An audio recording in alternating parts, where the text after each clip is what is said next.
大家好，အားလုံးပဲမင်္ဂလာပါဒီနေ့သင်ခန်းစာလေးရဆိုလို့ရှိရင်เนาะဟန်ရီစာအုပ်နံပါတ်1ရဲ့เนาะ课文2ပဲဖြစ်ပါတယ်เนาะသင်ခန်းစာ2ပါ题目是ခေါင်းစဉ်လေးကိုကြည့်ရအောင်题目是我爱爸爸妈妈我爱ချစ်တယ်ပေါ့เนาะ爱ဆိုတာချစ်တယ်我爱爸爸妈妈အဖေနဲ့အမေကိုချစ်တယ်လို့အဓိပ္ပာယ်ရပါတယ်ကဲသင်ခန်းစာကိုမစခင်မှာမိနစ်လေးတွေကိုအရင်ကြည့်အောင်เนาะဒီလေးကဝဆိုတာကကိုရင်းညွှန်းတာပါကျွန်ုပ်ဆိုတဲ့အဓိပ္ပာယ်ပါအိုက်ဆိုတာချစ်တယ်နှစ်သက်တယ်เนาะချစ်တယ်ဆိုရင်အိုက်လို့ပြောတယ်အခုပ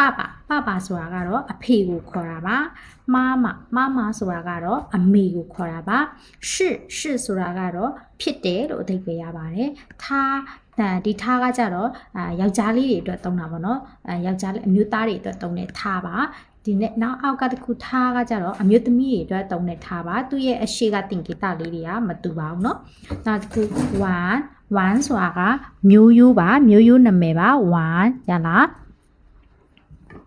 အဲ့တော့မိနစ်လေးတည်သွားပြီဆိုတော့ဒီဖတ်စာကိုကြည့်ရအောင်ခေါင်းစဉ်လေးက我爱爸爸妈妈အဖေနဲ့အမေကိုငါချစ်တယ်เนาะကြည့်အောင်我是王小华我是ငါဟာဖြစ်တယ်王小华ဖြစ်ပါတယ်เนาะကျွန်တော်ဟာ王小华ဖြစ်ပါတယ်他是我爸爸သူကတော့ကျွန်တော်ရဲ့အဖေပါ他是